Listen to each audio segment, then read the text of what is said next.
Hello friends, in last video we have seen how we can create a nested JSON object in a Groovy.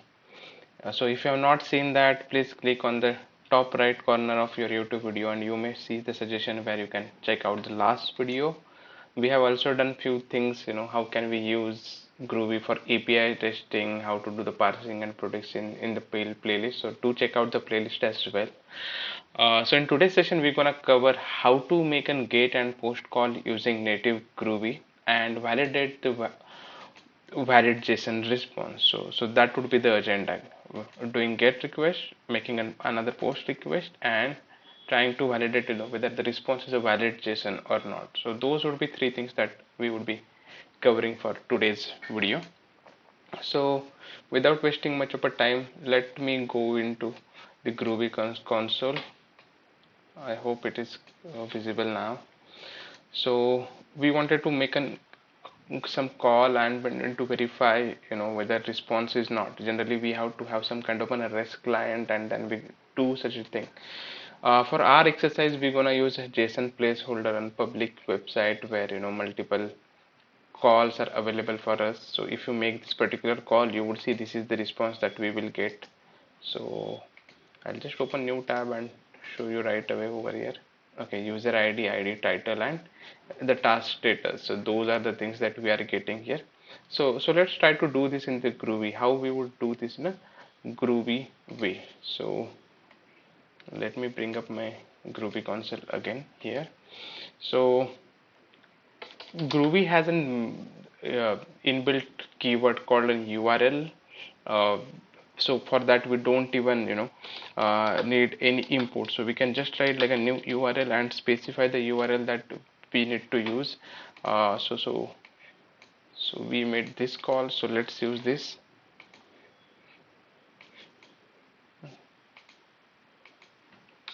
And once you specify the URL, you just have to use chaining open method, and you have to use another method called open connection, right? So once you make this connection, that's it. That is how you just make the request. And if you execute it, you won't see anything. You can see the thing that you would be able to see the result for particular this call. Okay, using inbuilt Java's way to make an HTTP call and make an HTTP URL connection to get the things. But this is not what you might be interested in. You need to validate the particular response code, or what is the response that you are getting, how to get that response. So to make a get call, it's very simple, right? You have to just use the new URL keyword with an attribute or with a parameter to the URL that you are interested in, and then use open connection as a method. So that's it. But once you make the request, you need to get the detail as a response code. So let me define response code. Get response code. So let me write get response code. Okay, so we have get, and then we can just write as a get response code method. And if I run this now, I hope you are able to see this 200. This is the response that we are getting from the server. So if I go to this browser and if I open this in the console, and if I make this request again in my network, you would be able to see I'm getting 304 here. But if I make it through the in different way, it's giving me proper 200 as a response. So so it doesn't look appropriate. Let me try to find out another example, or take another example for response code in the next section or not, and we can at least verify whether we are getting same body or not. So we have just used the response code. So let me print the response body as well. So similarly, we can like get response. So whatever the response is, we can just write uh, we used to have this particular get that we used earlier, and after that get we can just write get input string, and after that we just need to write get text method. So we are streaming, getting input stream and trying to print out the response. So you can see this particular response over here. We are getting the same response that we have seen in the browser earlier, right? So we saw this deleted autumn and status isn't false, and if I go to the Groovy console, you say the same, right? So yeah, in a way we are able to make a call. The thing with this sites, you won't be able to make any post call, and even if you able to make a post call, you won't be able to verify that. So we have seen the first example where, with very simple way, providing the URL, making the connection and getting the response data. And we can do the same thing for post as well, but we won't be able to verify it on the server whether data has changed, or new data has been added or not, right? So we will try to do that using a locally. To do that locally, I am basically using a Json-Server node package. What this package does, so this package does basically, this able to help me to create a fake REST API on my local machine. So let me show you how I'll be creating that. So I have this db.json file where I have created two users, right? And basically the my identification path would be my local host, whatever the port, then users, then this ID, right? Okay, doesn't look like a valid JSON. Then ID, name, ID. So there are two users, and that is what we have here. And I have already started this JSON server, if you can see it. So let me restart it. Okay, it was giving an error to us because it had some issues earlier, I guess. Okay, some error, I guess. Let me format this JSON and try to see that whether it's a valid JSON or not. JSON format. Okay, it does look like a valid JSON. And let me try to, okay, malford json.db.json.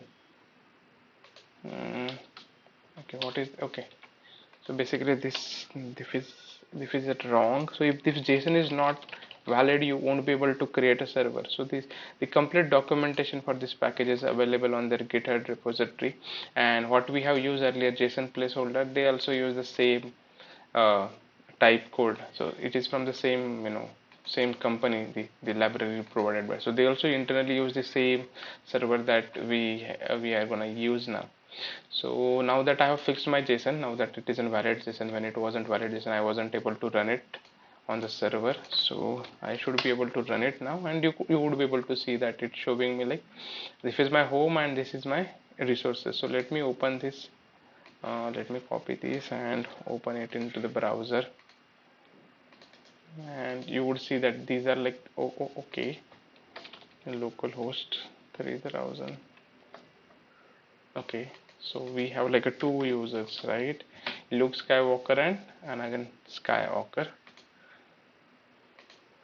Okay, so we have two users. I am making a call. So good thing about this utility that we have seen, we can make the changes into the JSON file and it will get reflected right away, right? So you saw there was a typo and I added an EE, and if I save this file and I refresh it, you would see that it has changed.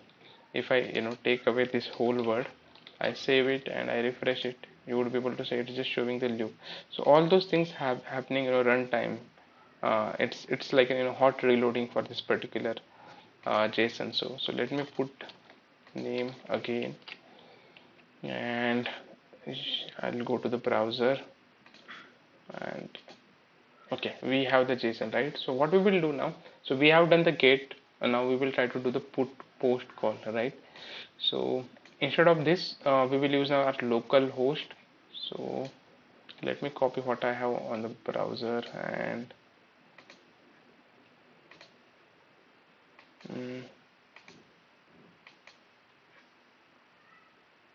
okay, so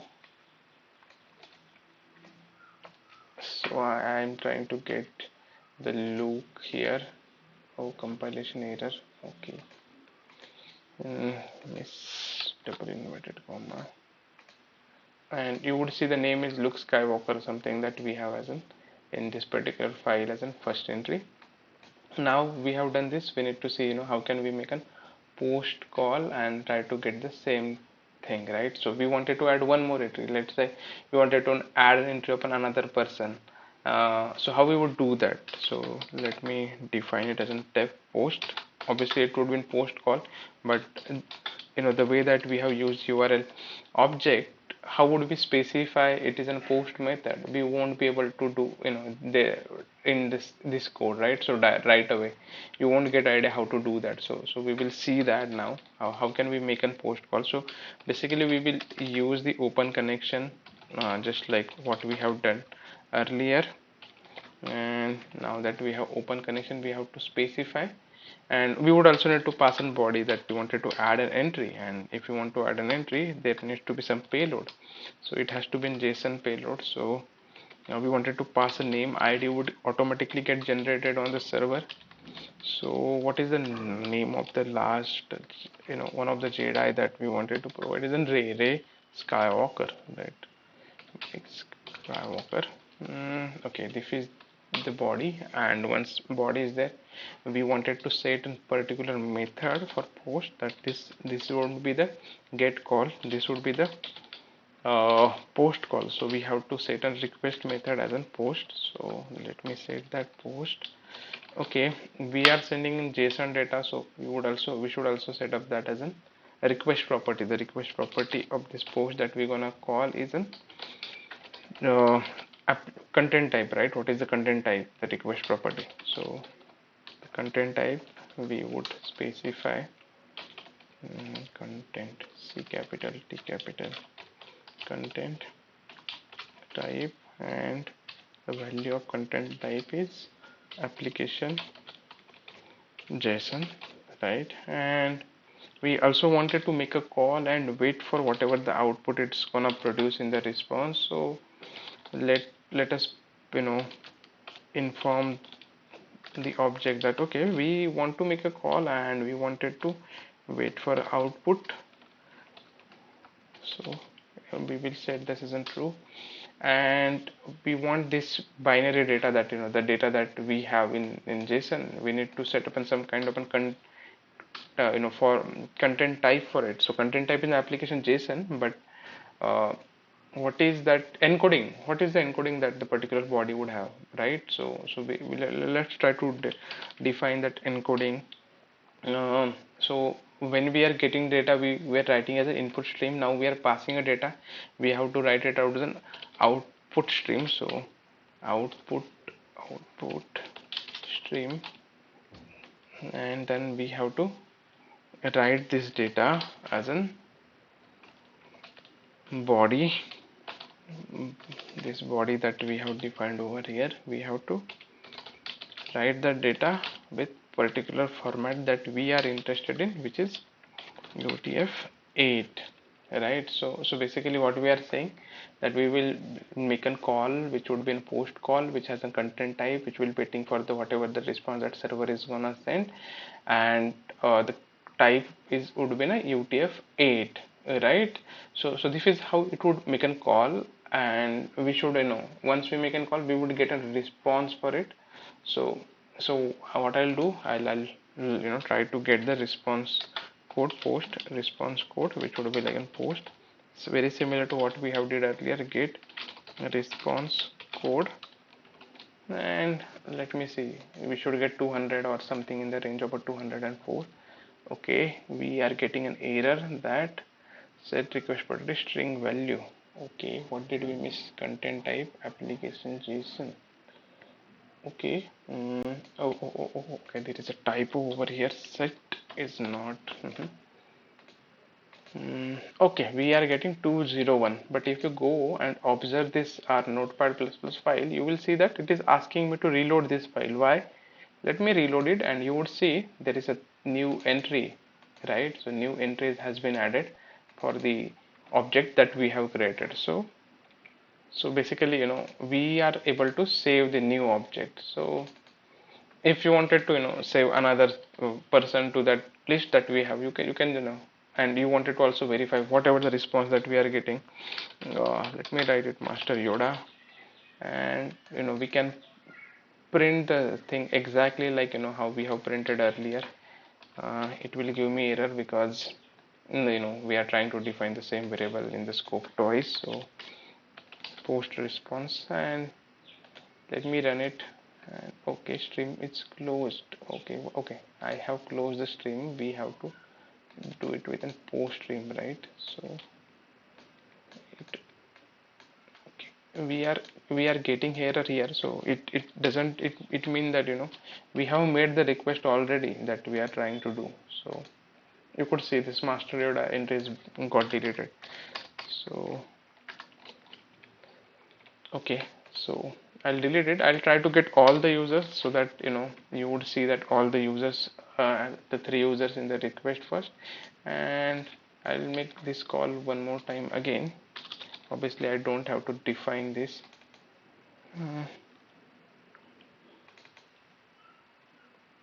Okay, we can see in the notepad++ directly. We don't have to make the call, and you can see the master Jordan ID is 4, right? So you get the ID is 4. So very very simple it is in Groovy how to make like uh, get call and how to make it in post call, right? So I'll just go over quickly in what we have done in the post. We set up the URL, we provided the body, then we provided the request method type, content, the header we have provided using set request type, set output, and the body, and then we just made a call, and you could see the result was getting reflected.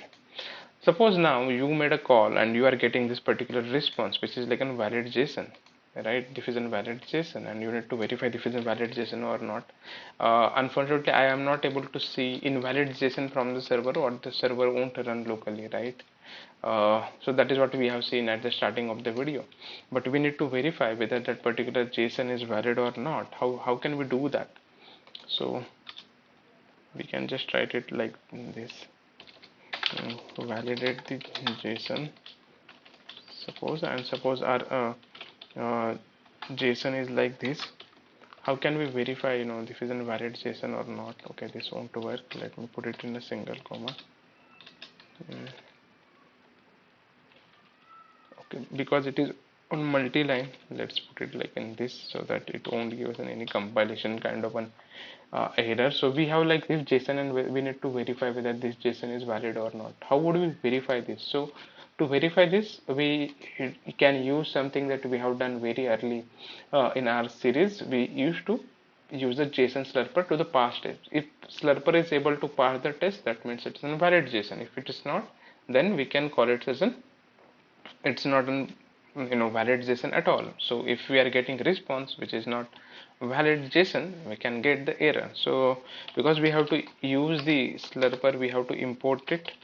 I hope you are remember that everything for a JSON is in JSON package, right? So you can either mention it as JSON slurper, or you can just import everything from that package.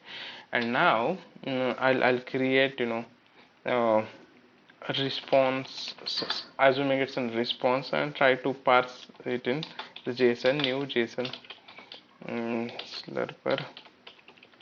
And once we create the object, we're gonna parse the text that we have, right?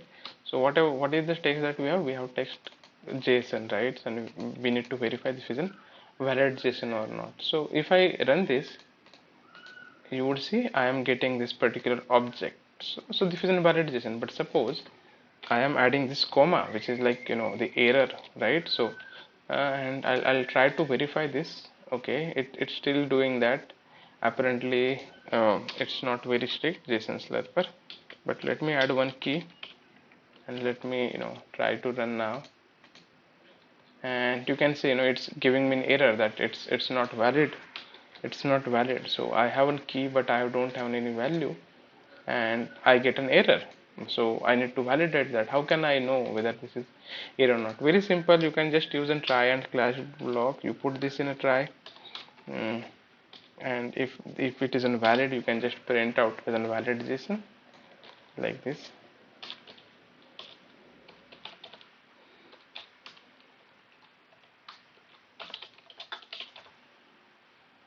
And or else you have to catch the exception and you can call it out as an exception class, uh, exception, and then you would call it as an invalid JSON, right? So right now it should, without, instead of throwing as an exception over here, it should just print as an invalid. Okay, there was a lot of error in the code I had. It's good that I have spotted a bit earlier. Okay, let me run it and let me see. It is giving invalid JSON, and let me fix it. Let me get rid of this and let me run it.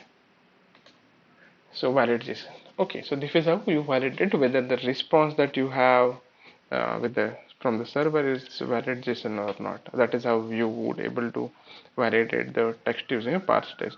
Mind that it won't understand the trailing commas that you have seen earlier. If it is not a valid JSON, if you see this, if this is a comma, and but this will give a valid JSON error.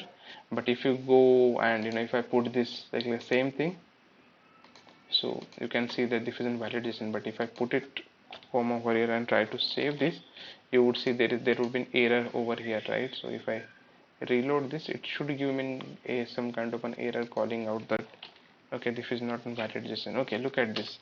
It's not even starting because it's not in valid in JSON. But if I remove this, and it should now, because it's in valid JSON. So that's it for today. We learned how to make a GET request using Groovy native post request and validate whether the particular response would be JSON or not. That's it for today. Have a great day. Bye bye.